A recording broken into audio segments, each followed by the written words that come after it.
You cannot be pregnant, Wahiga. You already have 2 children.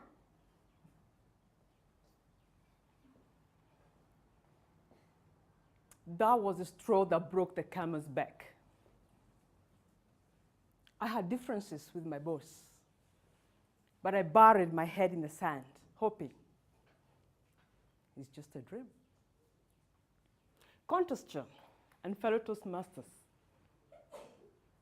societal pressure has put us in the box and made our life about ranking and competing over status, wealth, and power. What was most damaging and affected me was the loss of my authenticity. What about you? Are you leading an authentic life? Or are you caught up in the chase of status, wealth, and power? I lost my father at the end of my teenage years.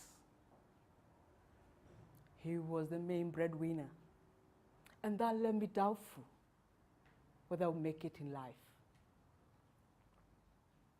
I worked overdrive to get through school and had just completed my master's in strategic management when I got this job.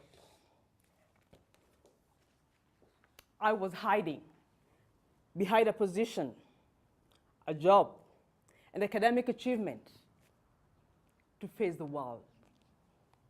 It gave me a sense of belonging and accomplishment. The writing was on the wall the minute my boss poked his nose into my personal life. I was overwhelmed. I felt pressured, and that ate away my self-worth. In hopelessness, I could hear the echoes of my desire calling, "Can the real Wahiga please stand up?"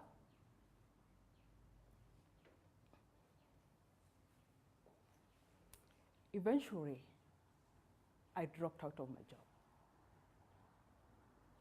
My source of identity was crushed. My world fell apart. My ego bled, and my self-worth took a dip.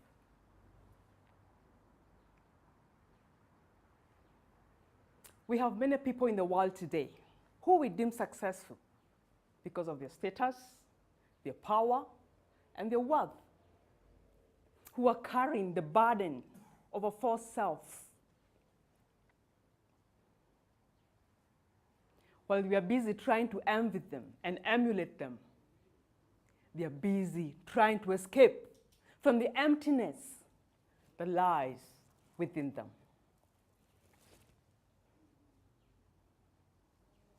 Does the world deem you as successful, and yet you feel empty on the inside?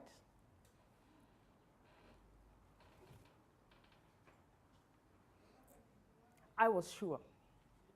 I never wanted to give what happened to me a second chance.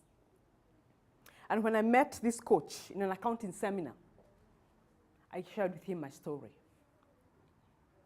He looked at me, smiled, and said, "It's not the end of life. You still have a chance to make it great in life." That quenched my thirst of hope. I felt 6 feet tall inside my heart. Later, I took a course with him on identifying self. The real Wahiga began studying up.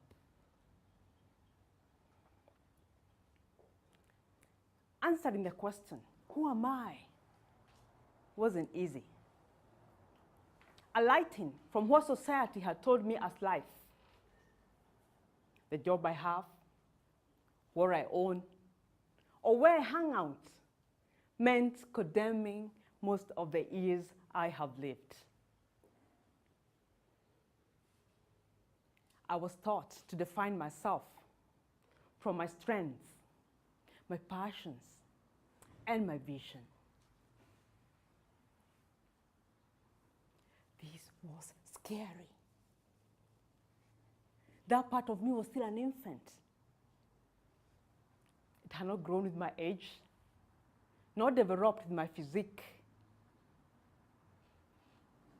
But that was the only chance that I got to feed my strengths, chase my passions, and take on the driver's seat of my life.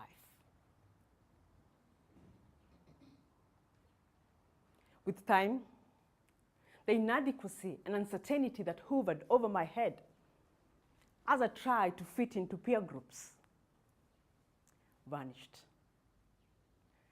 I have never known such freedom. I became more assertive, decisive, tagging along like-minded individuals. Today, I'm a leadership coach and trainer with the John Maxwell team, a leadership expert, author, and speaker. This has given me a platform where I help people get a grip over their life. Not only is Wahiga standing up, but it's also helping others stand up too. The you that you show the world, is it from peer pressure or is it an authentic you? You can choose to follow the crowd of societal pressure, praying that the bubble doesn't burst on you. But I challenge you today to defy society. Start true to who you are. Peg yourself to your strengths, your passions, your vision, and let the real you stand up to. Contestant.